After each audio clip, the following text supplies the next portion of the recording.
At Airbnb, we know preserving the places we love takes fair regulations. It's why we support tourism taxes, reasonable host registration, and promoting neighborhood safety. LinkedIn presents.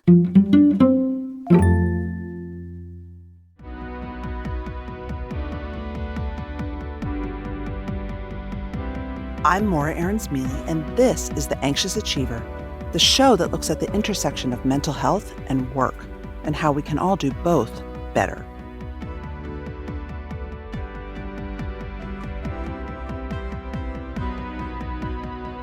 Are you an overcommitter? Do you say yes when in your heart you really mean no? Today, we're going to be looking closer at a practice you might be familiar with, doing too much. I am so guilty of overcommitting, signing up to volunteer at my kids' school, even when I really don't have time. If you follow my newsletter, you might know that I can be found doing a lot of writing and email and work from the sidelines of my kids' basketball games on the weekends. Right? Life can feel like a mush. A mush. What's work time? What's home time? Who knows? And while some of my overcommitment might come from my own need to achieve or guilt, right? A lot of the times it doesn't even feel like a choice anymore. Maybe you have an overbearing boss. Maybe it's just too expensive to afford as much childcare as you need. And then a global pandemic hit. Shirley Leung is a business columnist at the Boston Globe, and she's host of the podcast Say More. And all this month, Shirley is diving into what it really looks like when we're doing too much. We face burnout. Leung started out on a quest 4 years after the pandemic started to find answers. Answers for her own burnout, her own new feelings about work that she had never felt before.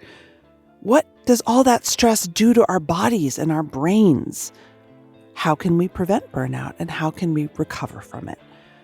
Shirley and I actually have a lot in common. We're people in creative industries who feel the pressure of coming up with original ideas, hitting deadlines, and trying to be the best mothers and family members we can be because we really value that too. So I started by asking her about her own experience of when she's felt burnt out, when she's been doing too much, and if it's sustainable to keep overcommitting.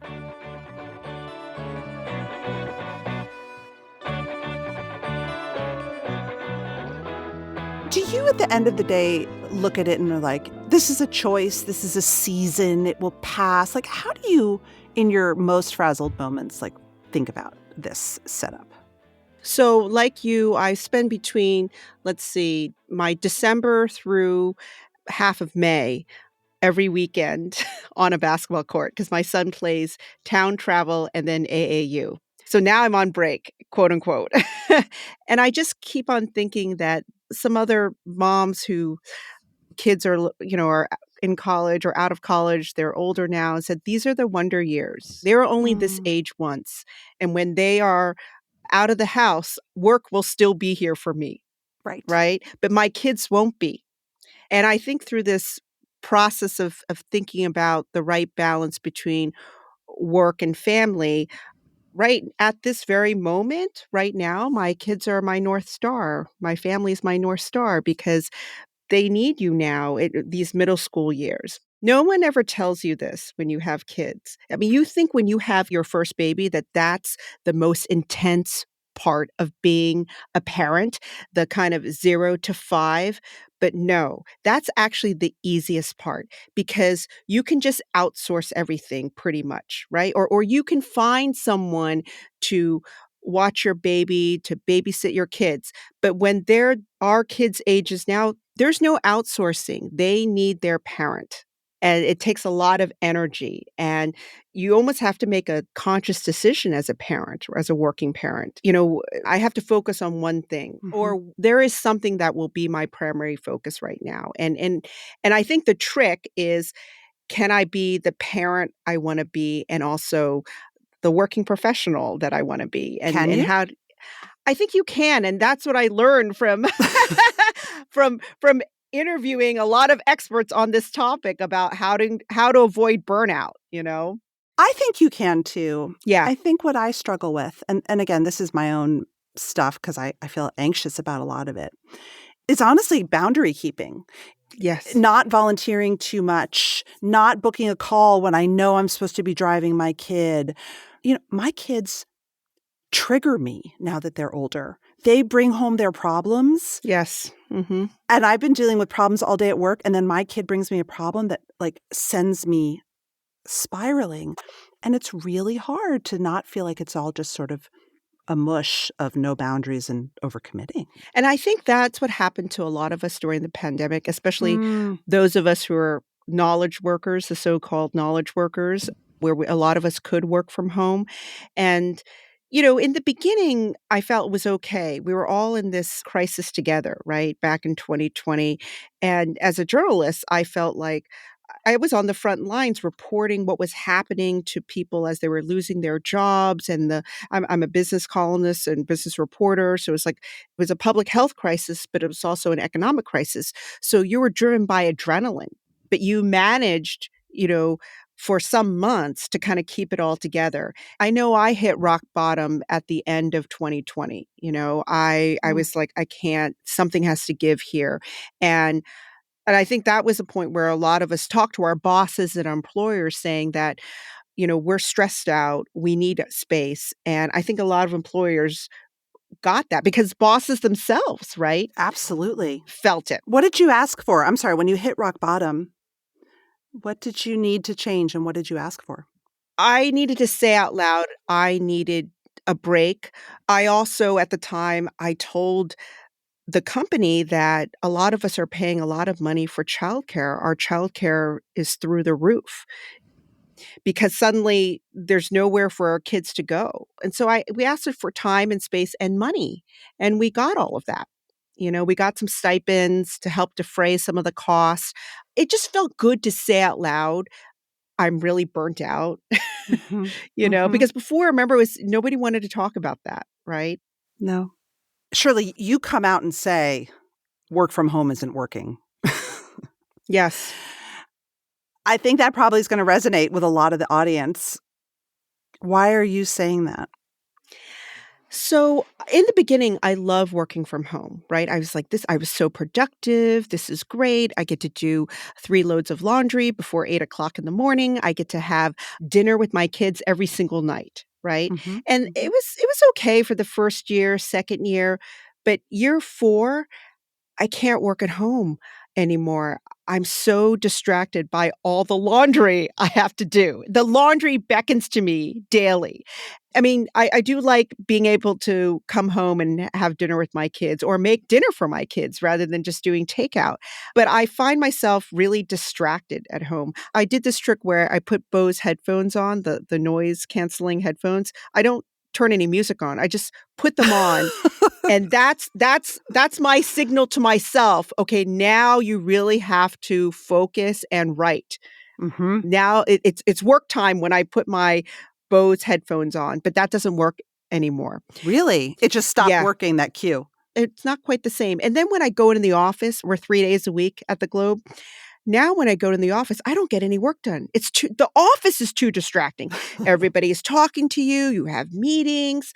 So suddenly I'm like, what am I gonna do? Yep. Where am I gonna work?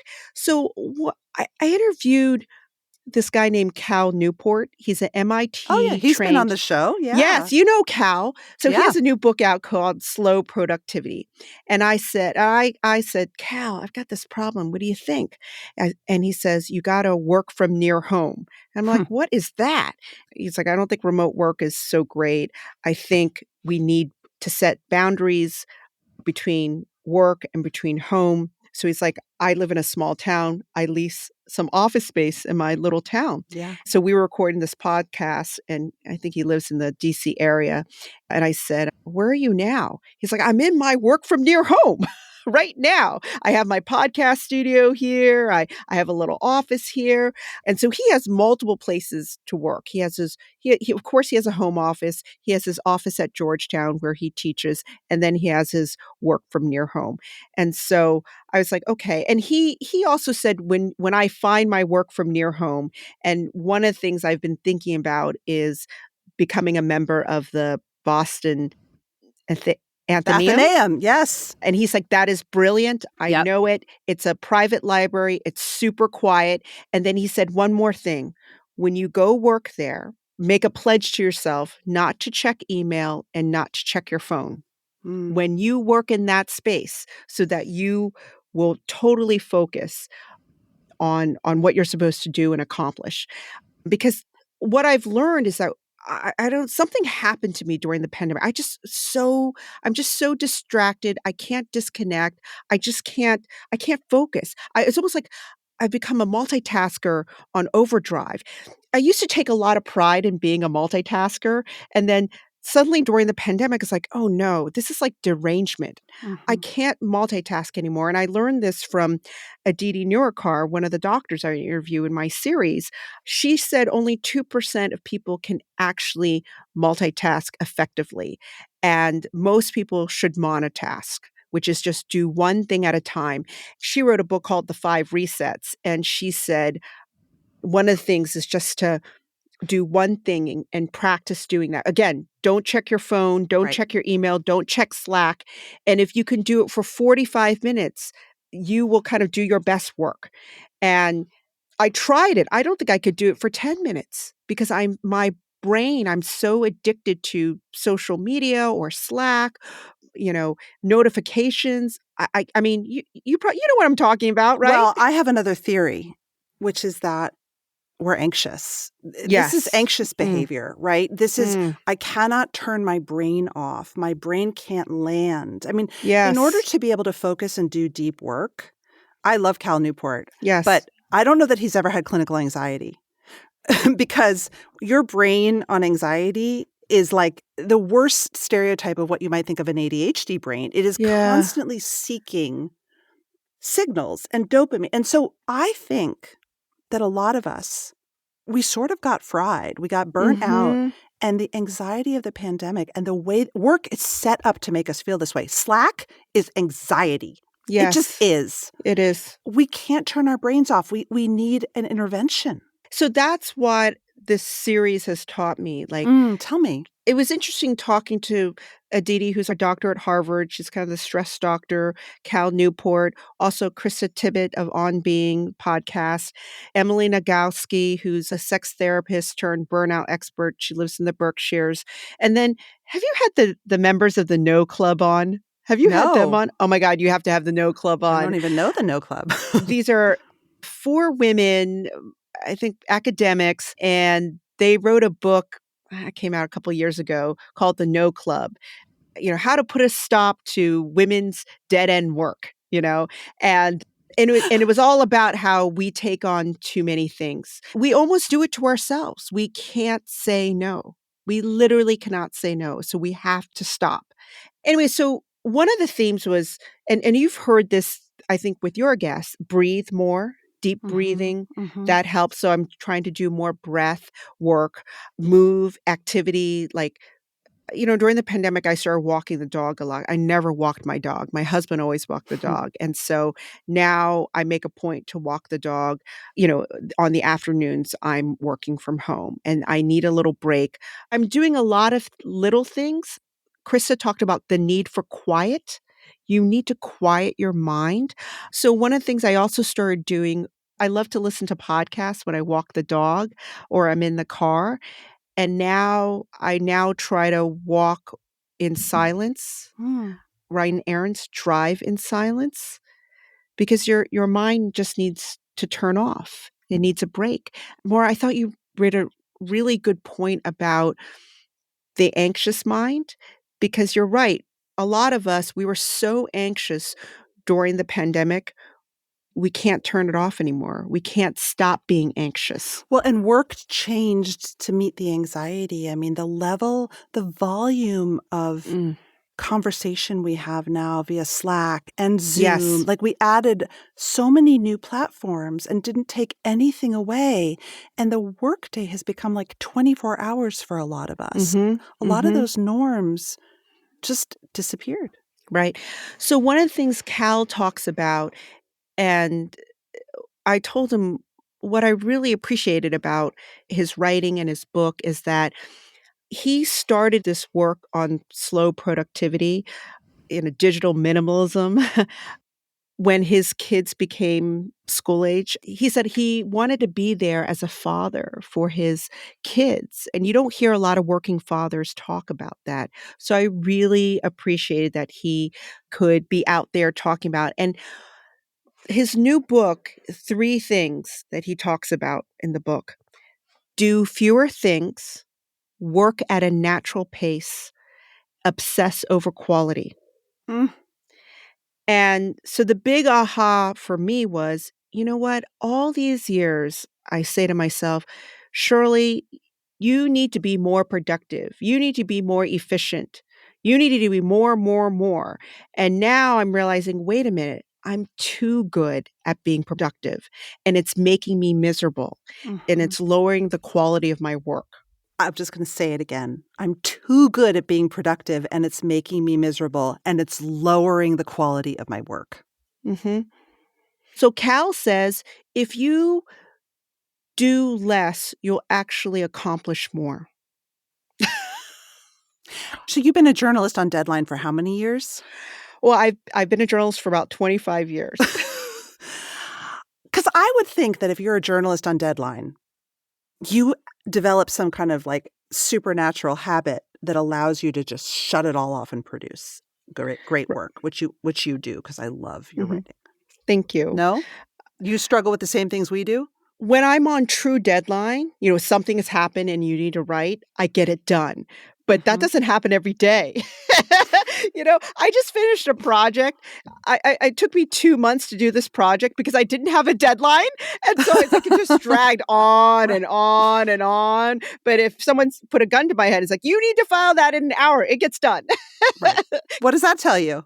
Well, that I don't need to spend 2 months on anything. It's like if I can accomplish a lot. I don't need I just kind of, what is it? What is that phrase where your work expands to the time that you have, Yes, And yes. so Ask a busy person to do things. I went on this burnout journey because one of the things I've been trying to get back to is before the pandemic, work never felt like work, Hmm. but now it does. It feels like work. And I'm trying to figure out why. And I think it does have something to do with the lack of boundaries now, because I feel like I'm working all the time. There's no, it's like my life is my work is my life. I just can't turn it off, and it's driving me nuts. And so I got to do something different. I don't know what it is. And maybe it is working less from home, because now when I walk into my house, I think about work. I don't wanna think about work anymore. I think that's so interesting, right? Like home has become work, which cues your brain to start all the work thoughts. Right, right. And I have a home office and everything. I have a little place to Yeah, work, yeah. but still, there's something off. I don't know what it is, but I'm slowly getting there. I think I'm gonna try to spend less time at home. I mean, I leave my house a lot, to Mhm. go and meet people, but I need a little time to kind of write. I mean, that's where I find myself really distracted, oddly. Like I need to find a way to kind of turn myself off so I can just focus on writing and deep work, as Cal would say. As you went on this burnout journey with some of the best experts in the world, did your own burnout shift? Do you feel like you have answers, or do you think it's gonna be a continual journey? I think it's gonna be a continual journey. I wish I could say it's snap my fingers, but I feel like I have some tools. Mhm. I feel like I'm slowing down, and I don't equate slowing down as, being less ambitious. I'm slowing down. I'm working at a natural pace. I guess I'm trying to figure out that right balance between working hard but not working too hard, but at the same time delivering, a very high quality product. And so I'm trying to figure that out.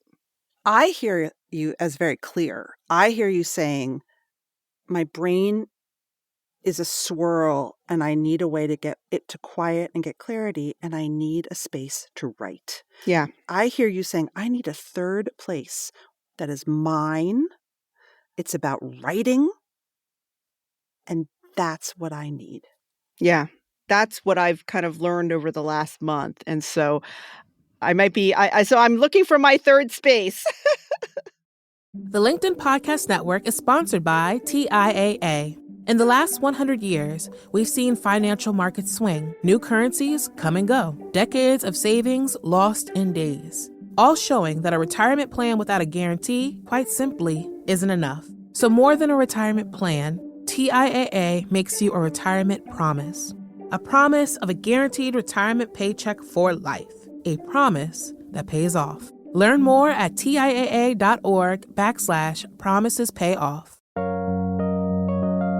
At Airbnb, we know preserving the places we love takes fair regulations. It's why we support collecting tourism taxes on behalf of our hosts that can help fund critical public services, reasonable host registration requirements, and policies that promote neighborhood safety, like banning parties. Together, we can preserve what we love about where we live.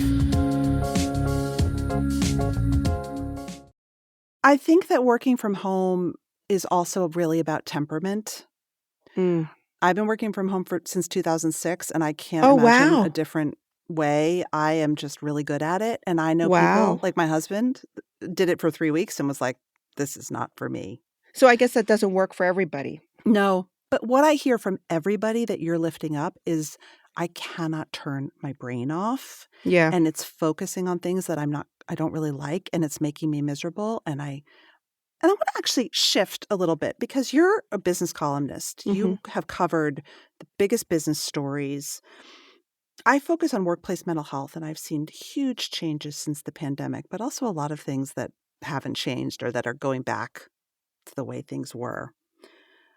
And I'm curious, putting your business columnist hat on, do companies care about us being burnt out? Is this a problem that they feel the need to solve? I mean, right now, I think it depends on certain industries because some industries, they are laying off people left and right, right? So other industries, they need to keep every employee. So I think the industries where the labor market is very tight, I think employees feel okay to talk about burnout and want help. But the thing is that ultimately, I think it comes down to culture, right? I mean, you shouldn't have burnout to begin with, right? Like, Right. it's like you need to prevent burnout. You need to have a structure or a culture where you don't have burnout. You shouldn't have the greatest treatments for burnout. Like, that's not right. You need Exactly. to prevent it in the first place. And so, I mean, I think it is a little tricky right now, this period, because during the pandemic, because you didn't know, the world was kind of falling apart. You don't know what's going to happen to the world. I have nothing to lose if I tell my employer that, I feel burnt out. But now it's a little different, It's like you're not sure, and also there's been a lot of turnover, right? At probably a lot of companies, and so it's a little harder to kind of be open about burnout. I also think what we haven't really talked about is technology. I mean, it's designed to make us addicted, Yes. you know? And I think companies themselves, they probably don't know that either. And so, like, we need to figure out how to, I guess a lot of us are going on this journey. How do I quiet down? How do I become less addicted? I wish more companies would reduce the number of meetings, like Zoom meetings, like, Yes. per day, or I've also seen companies reduce the length of meetings. Like any Zoom meeting is only 30 minutes. I think that's a really good rule. I disagree. Oh, really? Yeah, because here's what I see happening, and I'd love your thoughts. So I'm embedded in companies as a consultant. I find that the desire to cut meetings produces more email and Slack, which is less Oh, I productive, didn't even think about that. and gives us meetings that are unsatisfying and too short. But because here's what's happening. The actual expectations around our output and crunched timelines have not changed. In fact, since the pandemic, I think we're expected to do more quicker with less. Yes, I think that's true. But we don't have the meetings, we don't have the time together. This is why I hate work from home. We don't have the time together to have a really intense, productive. Like, those great meetings where you spend like an afternoon in a room with people and you like solve all the world's problems and you Right, feel right. great? Right, right. Like, that is also a requisite for great work. And what we're doing now is just trying to put a Band-Aid over a problem that I think is way bigger. Oh, so what's the bigger problem? That we're expected to do more quicker with less, but Yeah. our answer is have fewer meetings and do more Slacks or Yes. emails. I don't Yes. actually think that's the answer. Yeah, that is what's happening. I'm curious, again, thinking as a business columnist, what did you learn about the science of stress that surprised you and that you think every CEO should know? Oh, that's a really good question. The scientist. Well, I think what I learned from Aditi Nurikar, the Harvard doctor, is that we used to define burnout as pure exhaustion, like I can't get out of bed anymore. And the fact that the new burnout, as she sees it, is we can't disconnect. Like if Mm, you think about it, we're still productive, but we mhm. can't disconnect, but maybe the quality of our work is not the same. Because I felt like when I was burnt out, I was still productive. I was still coming to work and doing my work. I just wasn't as happy, Mhm. you know? And I kept on wondering if the quality could be better if I changed my work habits and disconnected more and gave more time to deep thinking. That's kind of where I am now. How can I produce the highest quality of work without working harder? Right? Like, how do I do that? I guess working smarter, right? Is another way of putting it. How do I But this is putting the onus on Shirley to change. Yes. Maybe the organization has to change. Mm, Like, you're putting a lot of demands on yourself yeah, to cure your burnout. yeah. No shade to your employer, the Globe. I'm speaking more globally. Right, right, right. Well, I guess I actually should think about that. How would I go about, because it's the old burnout, it was so recognizable, right? Mm. Shirley isn't getting out of bed and not going to work, right? Right. Where's Shirley? Where's Shirley? But the new burnout's like, Shirley's here. But is it the same Shirley? So I don't know. It sounds like the Manchurian Candidate. I know. But the other thing, though, is that I learned through this series is that we're still recovering from the pandemic. Mm, Pandemic might be over, but we're still really traumatized by it. And the last time there was a pandemic, essentially, 1918, right? That was followed by the Roaring Twenties, right? mhm. But we don't have the Roaring Twenties. I think it will come, but it hasn't come yet. So I think we are still processing what happened to all of us during the pandemic. And so we're in this kind of in between right now. As someone who's covered business trends for decades, do you think things are more VUCA? What do you mean? VUCA, what does it stand for?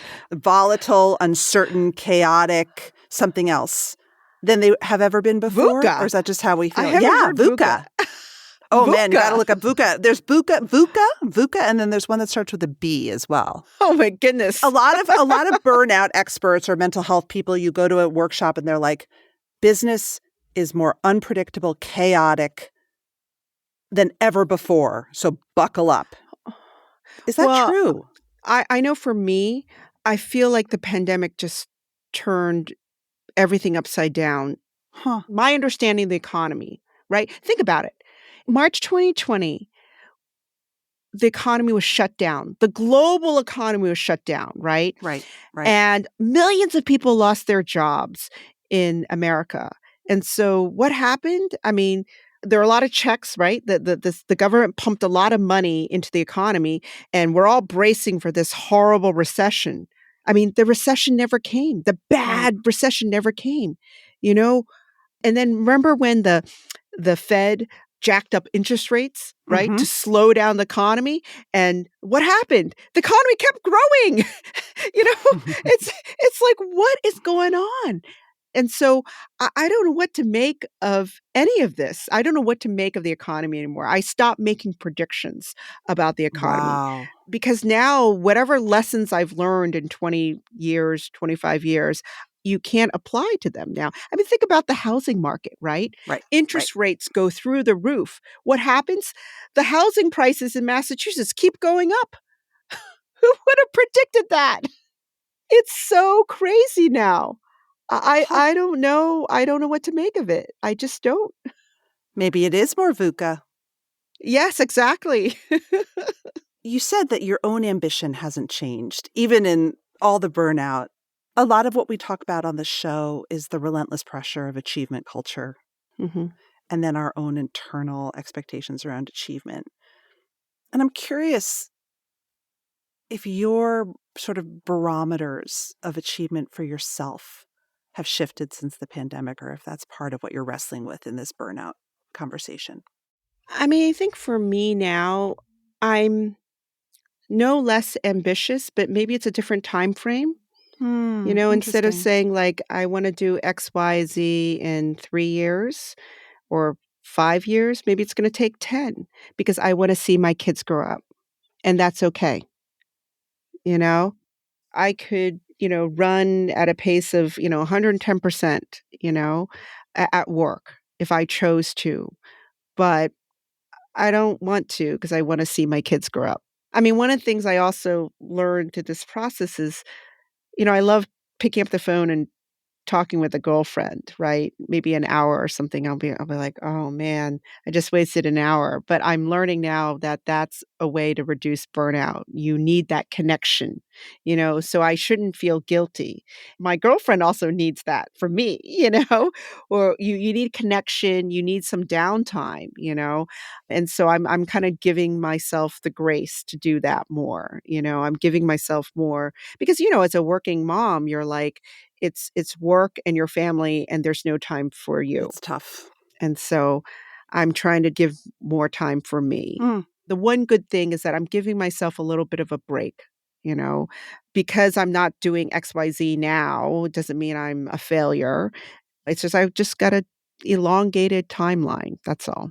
It's funny because I don't think from the outside anybody would say you're not doing XYZ or Right. whatever. It's probably Right. just inside. Well, it's like you see what other people are doing and you're like, I could do that. But it's good because I reframe it. It's not that I can't do it. I just choose not to do this now.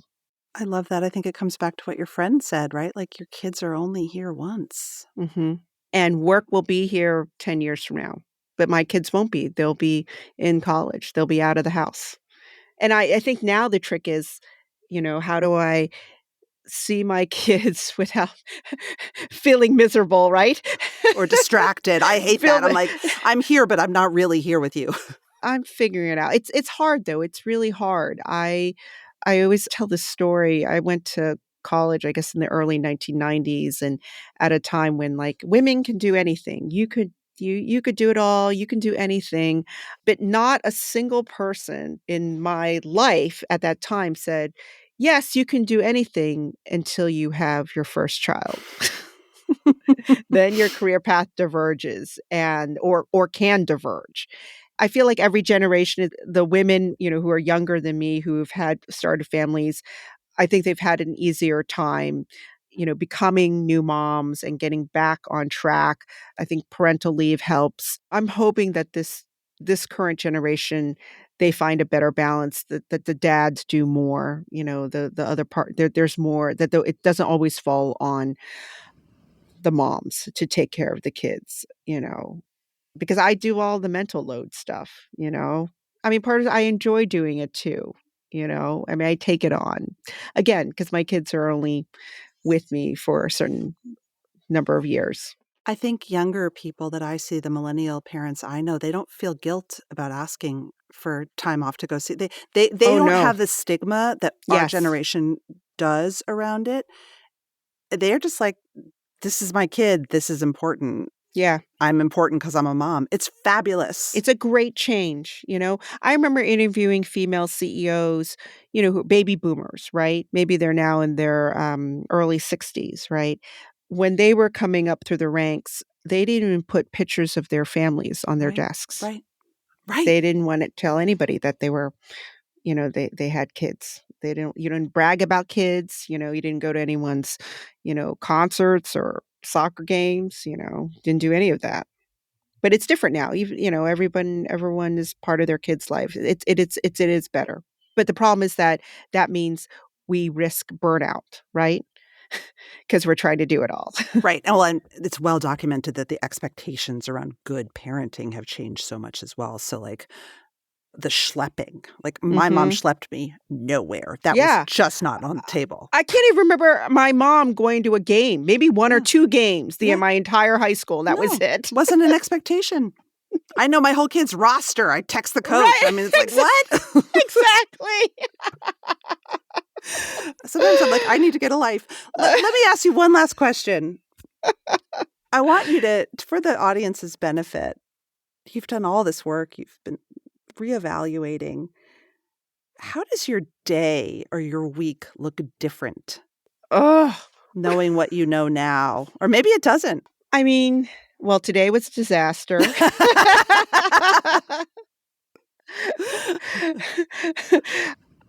It's going to take a while because it's a combination of saying no, delegating more. The No Club, one way they help you decide what to say no to is they say you got to divide your tasks or your assignments into what they call non-promotable tasks and promotable tasks.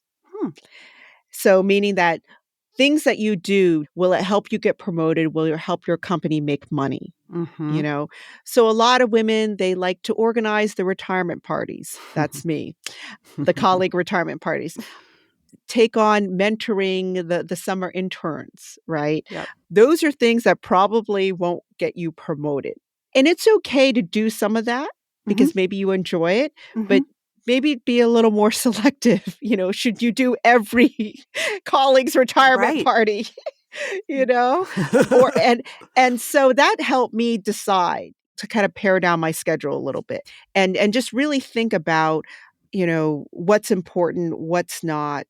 I find I'm doing a lot of work focusing because I have assignments and I come up with my own assignments and I'm trying to figure out, well, what is my purpose at work? I've been doing it. What is my purpose? What do I really want to accomplish? And this is something that Cal Newport talks about a lot. Another way to look at, should I do this or should I do that? To think about when you look back at 2024, what did you accomplish? All the things that you say yes to, do they help you achieve your goal for 2024? You're not going to look back and said, look at me, I answered 1,000 emails. I organized 20 retirement parties, So my schedule, it's day by day. I have to be honest, but I do build more time into my schedule that's for me. I make sure that I leave time for me to write, to think, to go on walks, to do something fun, to talk to a girlfriend and not feel guilty about it. I build time to be quiet. When I wake up in the morning, I try to avoid not looking at email or Slack. Wow. I try to breathe. I sit on my deck. Now it's the, spring, early summer, and I listen to the birds. I recently interviewed Amy Tan, the Joy Luck Club author, and she just wrote a book about birding. She likes to watch birds in her backyard. And so I turn on this app and I listen to the birds and they tell me which birds are singing to me in the morning. And so I try to do things like that. And I know it sounds, I don't know, a little hippy dippy or whatever, but I love it.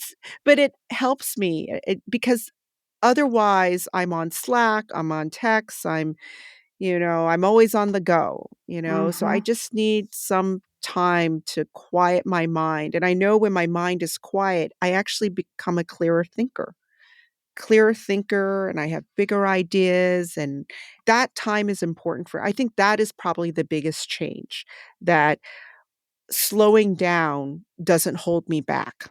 And I need that, especially now in this Slack-driven, text-driven world, and where I'm also, have a full-time job as, a columnist, a podcaster, and also a mom. That's it for this episode of The Anxious Achiever. The show is produced and edited by Mary Dew, with production support and sound engineering by Nick Krinko. If you like what you heard, head to your favorite podcast app. Leave us a review. It really matters, and we appreciate the time and effort it takes. And if you don't subscribe or follow the show already, now's the time. And let us know what you'd like to hear more of. I get some of my best ideas from my listeners, so find me on LinkedIn, send me a message. You can find my weekly newsletter there as well. A big thanks to LinkedIn and all the listeners out there and our guests in the Anxious Achiever world. Until next time.